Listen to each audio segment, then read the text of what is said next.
Lalu bagaimana DPR RI berespons calon tunggal Panglima TNI Laksamana Yudo Margono yang hari ini menjalani fit and proper test di Komisi 1 DPR RI? Untuk membahasnya kami telah terhubung dengan anggota Komisi 1 DPR RI dari fraksi Nasdem, Muhammad Farhan. Selamat siang Mas Farhan, salam sehat Mas. Selamat siang, salam sehat semuanya. Baik Mas Farhan, bagaimana tanggapan Komisi 1 DPR RI tentang calon tunggal Panglima TNI Laksamana Yudo Margono? Apakah akan mulus jalan Laksamana Yudo Margono menjadi Panglima TNI? Akan mulus karena memang kalau memang seorang calon tunggal Panglima TNI sudah bisa masuk ke fase fit and proper test di Komisi 1, maka seharusnya di tingkat pimpinan DPR maupun di Badan Musyawarah DPR RI terdiri dari 9 pimpinan fraksi dan 5 orang pimpinan DPR, artinya mereka sudah menyepakati gitu loh. Nah, kita tinggal melaksanakannya. Jadi sekarang sangat tergantung kepada Pak Yudo, mampukah beliau menjawab beberapa pertanyaan krusial untuk menunjukkan bahwa beliau memang punya visi. Kalau masalah kemampuan, tentu beliau sudah terbukti punya kemampuan yang sangat mumpuni, terutama sangat terbukti ketika beliau menjadi Pangkogab Wilhan 1 tahun 2019. Beliau satu-satunya Pangkogab Wilhan yang berhasil menyelenggarakan operasi gabungan 3 matra dalam rangka menjaga kedaulatan wilayah NKRI di Laut Natuna Utara. Baik, akan mulus tetapi tergantung jawaban nanti dari pertanyaan-pertanyaan krusial yang akan diajukan. Pertanyaan-pertanyaan krusial apa saja Mas Farhan?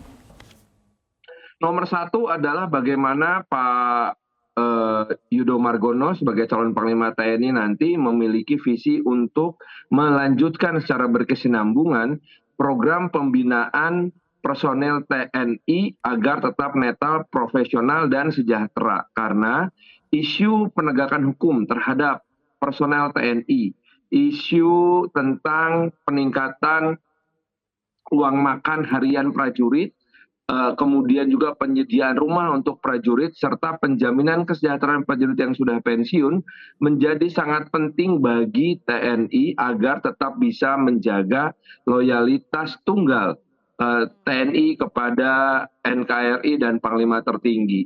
Nah, sementara itu pertanyaan yang kedua adalah bagaimana Panglima TNI mampu mendampingi Kementerian Pertahanan untuk memastikan bahwa program minimum essential force untuk alutsista kita bisa terpenuhi di tahun 2024 dengan level 60%.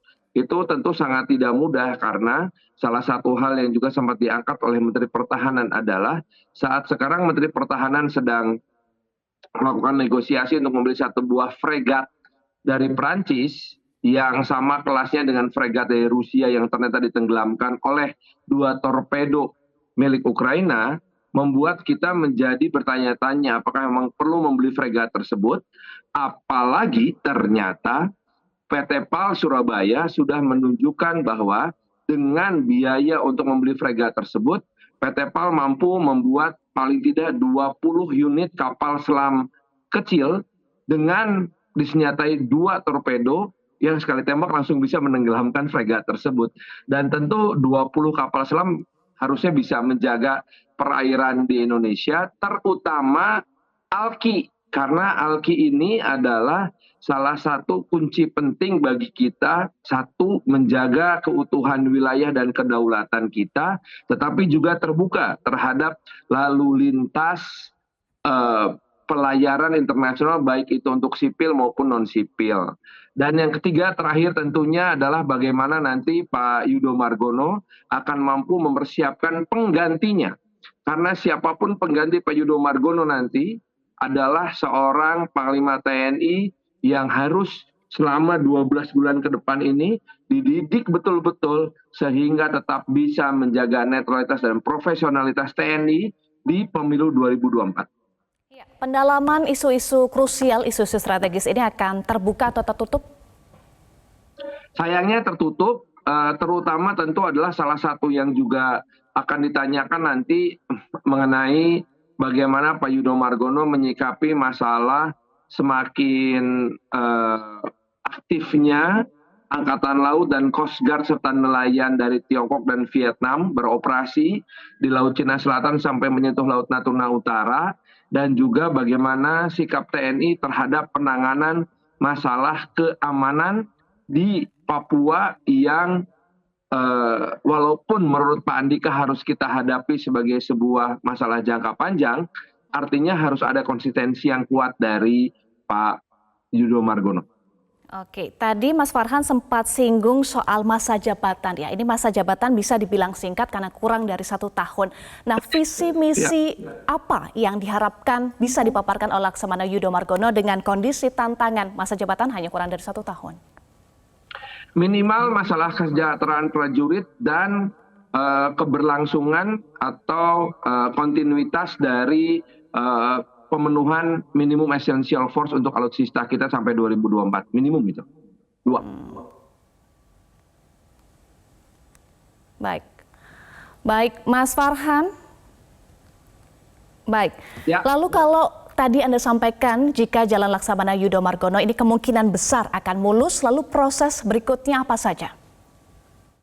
Setelah disetujui oleh Komisi 1, maka akan dikembalikan ke pimpinan DPR RI dengan disertai rekomendasi menerima atau menolak dari Komisi 1, lalu disampaikan lagi kepada Presiden. Apabila rekomendasinya menerima, maka Presiden bisa langsung melantik Pak Yudo sebagai Panglima. Apabila rekomendasinya menolak, maka Presiden harus mencalonkan lagi 1 orang untuk kita lalui atau menjalani fase fit and proper test. Rekomendasinya kapan keluar? Nanti sore juga keluar. Langsung di rapat internal pukul 16 waktu Indonesia Barat hari ini ya, Mas Farhan? Ya, jam 13.30 sampai jam 17. Baik. Baik, terakhir catatan Komisi 1 DPR RI untuk nanti kita masih melihat ya apa rekomendasinya, tetapi catatan untuk proses yang akan berlangsung sepanjang hari ini. Kami melihat bahwa para kepala staf ini memang sudah dipersiapkan dengan sangat baik oleh Panglima TNI untuk menjadi calon-calon Panglima TNI yang sangat baik. Pak Fajar sebagai Kepala Staf Angkatan Udara, Pak Dudung sebagai Kepala Staf Angkatan Darat, memiliki kualitas dan kemampuan yang setara dengan Pak Yudo Margono sebagai Kepala Staf Angkatan Laut untuk menjadi Panglima TNI. Nah, visi politik bernegara inilah yang kemudian berhasil dipertahankan oleh Pak Jokowi, sehingga kami pun di DPR RI tidak ragu-ragu untuk kemudian menjalani proses ini sebagai salah satu proses tata negara untuk mengangkat Panglima TNI. Baik. Baik, terima kasih anggota Komisi 1 DPR RI dari fraksi Nasdem, Muhammad Farhan, sudah bergabung bersama kami di Metro Siang. Salam sehat selalu, Mas Farhan.